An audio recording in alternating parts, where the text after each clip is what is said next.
선아야 네가 한번 가서 받아봐. 그때 아기를 받을 때 첫 분만이 응급실에서 아기를 받은 거여서 그때 그 떨림, 친한 언니나 선배 입장에서는 우리나라에선 산부인과 의사 하지 마라. 산부인과는 정말 좋은 과입니다. 안녕하세요. 네, 두 번째 봄 산부인과 대표원장 닥터 클로이 정선아 원장입니다. 고민을 하다가 드디어 유튜브를 시작하게 되었습니다.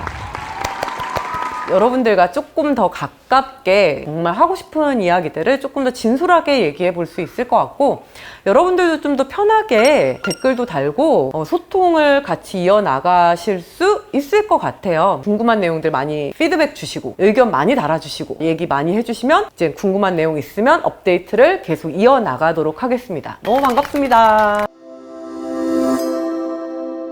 인턴 돌 때 응급실을 전 2번을 돌았어요. 주치자들을 보고 사실 약간 문화 충격 같은 걸 받았습니다. 이제 밤마다 술 취해가지고 응급실에 거의 실려오는데 그분들이 거의 대부분이 남자분들이세요. 그러니까 아파서 오는 게 아니라 취해가지고 아무데나 쓰러져 있다 보니까 죽으면 안 되니까 신고를 해가지고 응급실로 119 구급대원들이 모시고 오는 거예요. 근데 보면 그냥 술에 취한 떡이 된, 진짜 거기 계속 계셨으면 큰일 날 수도 있는 상황이긴 합니다만 저희 입장에서는 너무 힘든 상황이었어요. 취하니까 난폭하고 막 이렇게 막 난장판을 만들고 막 욕하는 분도 계시고 하니까 아, 나의 능력 밖이구나. 이런 분들은 약간 회의감을 좀 갖고 있었는데, 저는 원래 내과를 되게 하고 싶어서 내과 중환자실이나 내과를 돌 때 인턴이 할 수 있는 게 거의 없거든요. 상처 드레싱이라든가 아니면 체열 정도만 하고 아주 기초적인 그런 도움만 드릴 수 있다 보니까 또 여기서 현타가 오는 거예요. 이거를 어떻게 하지? 막 계속 고민을 하고, 아, 이거 큰일 났다. 이게 나는 의사가 안 맞나 보다. 막 이런 고민도 하고 지내던 중에 정형외과를 돌게 됐습니다. 근데 정형외과는 수술하는 과였어요.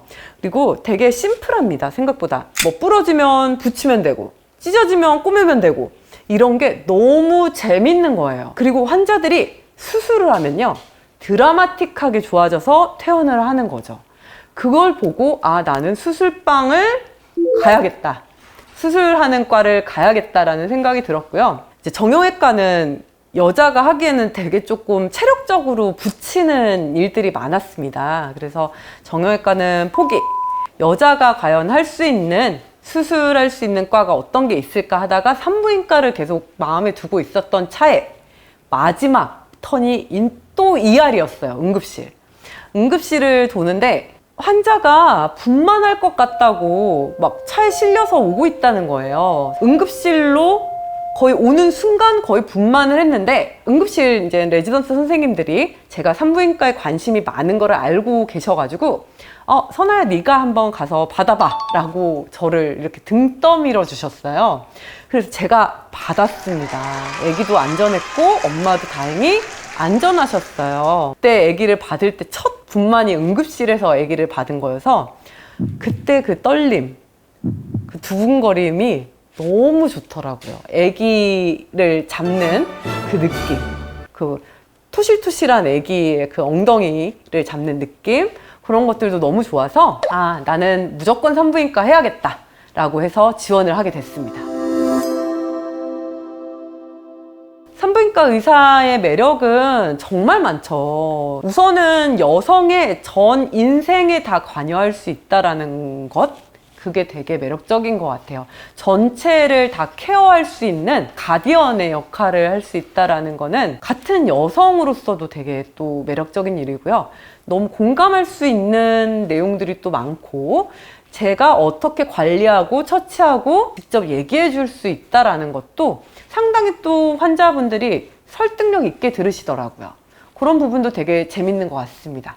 그리고 산부인과는 산과 부인과로 이렇게 또 나뉘어져 있어서 아기를 가지는 산모를 케어하는 파트, 그 다음에 그 외에 다른 부인과 질환, 암, 종양 파트, 여러 가지를 다 케어할 수 있는 또 파트가 있기 때문에 그 한 산부인과 내에서도 여러 가지 매력을 느낄 수 있는 분야를 찾아서 즐겁게 환자를 케어할 수 있고, 어떻게 보면 산부인과가 은밀한 부분을 보는 거잖아요. 우리가 성기를 보여주는 과는 산부인과나 비뇨기과 정도인 것 같습니다. 공식적으로 제가 이제는 환자의 성기를 보면서 그쪽에 생긴, 생식기에 생긴 문제를 해결해 줄 수 있다라는 거는 엄청난 특권이라고 생각을 해요. 다른 사람들한테도 함부로 절대 보여주지 않는 부분을 제가 해결해 주고, 제가 고민 상담을 들어주고, 제가 도움을 줄 수 있다는 거는 너무너무 되게 보람차고 엄청나게 프라이드를 가질 수 있는 일이죠. 인류가 갖는 본능적인, 원초적인 그런 문제를 여러 가지 같이 공부할 수 있다라는 매력도 다른 과랑은 좀 다른 아주 즐거움을 찾을 수 있는 과라고 생각합니다. 그래도 저한테 되게 보람 있었던 거는, 우리 10대 친구들이 사회적으로 조금 죄를 지으면 소년원에 들어가잖아요. 근데 소년원 들어가기 전에 아이들을 격리해서 교화하는 센터, 쉼터가 있어요. 그 쉼터에 있는 아이들을 우연히 어떻게 연결이 돼가지고 진료를 봐주고 성교육도 해주고 좀 케어를 해줬었던 시기가 있었어요. 근데 그 아이들이 처음에는 화장도 되게 진하게 하고 되게 날이 서 있었는데, 한 6개월 정도 지나다 보니까 화장기도 없어지고 정말 그냥 천진난만한 10대 아이들의 얼굴로 변하더라고요. 그리고 정말 저랑도 나중에는 조금 친해져서 속 얘기도 하고 그렇게 변하는 과정을 보면서, 아, 이런 면에서도 산부인과 의사가, 전문가가 좀 도와줄 수 있구나 라는 게, 엄청 뭐 사람을 살리거나 막 이런 중환자를 살리거나 이런 일이 아니었어도 저한테는 엄청나게 보람이 있었던 일이었습니다.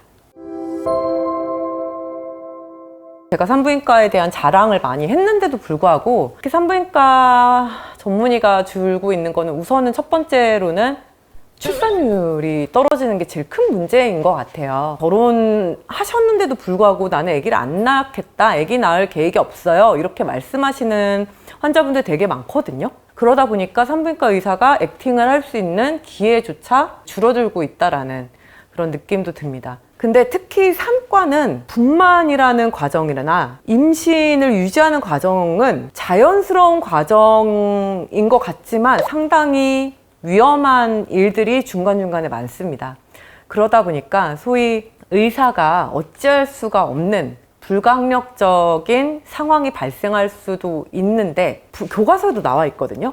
의사의 잘못이라기보다는 이건 어쩔 수 없고 뭐 이런 상황이 몇 %는 발생한다, 이런 게 있는데도 불구하고 약간 판결이, 사회적인 분위기가 의사의 잘못으로 몰고 간다던가 무과실 책임, 이런 제도가 생기면서 산부인과 의사가 감당하기에는 너무 큰 짐이 되어버린 거죠.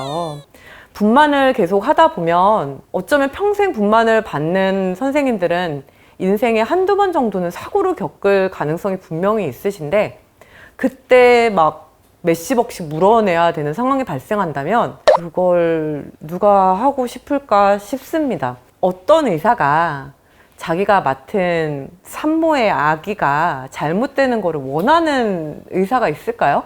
저는 없다고 생각을 하는데, 그런데도 불구하고 판결이나 이런 사회적 분위기가 조금 그렇게 몰고 가고 소송이 점점 증가하다 보니, 그래서 저 역시도 솔직히 지금 분만을 받지 않고 있습니다. 안타까운 일이죠. 네. 산부인과는 정말 좋은 과입니다. 너무 즐겁게 환자분들과 만나고 있고 해결해주는 과정에서 보람도 느끼고, 스크리닝, 검진을 해서 문제가 발견됐을 때 대학으로 보내서 해결이 된 분들도 벌써 많이 계시고요. 같은 여성으로서 전생의 그런 이벤트에 다 관여할 수 있다는 거에서는 너무 좋은데, 그냥 아주 친한 언니나 선배 입장에서는 우리나라에선 산부인과 의사 하지 마라 라고 얘기를 해주고 싶습니다. 엄청 나는 의사로 되게 많이 돈을 벌고 싶고 좀 빠르게 성공하고 싶고 뭐 그렇다라고 한다면 더더욱 산부인과는 지양해야 될 그런 분야인 것 같고요. 그래서 한번 좀 잘 생각해 보셨으면 좋겠습니다. 진짜 내가 좋아하는 마음이 더 커서 무조건 나는 산부인과를 너무 꼭 하고 싶다라고 생각이 들면 산부인과를 하셔도 괜찮습니다만, 진지한 생각 없이 선택하기에는 힘든 과다, 그렇게 말씀드리고 싶습니다.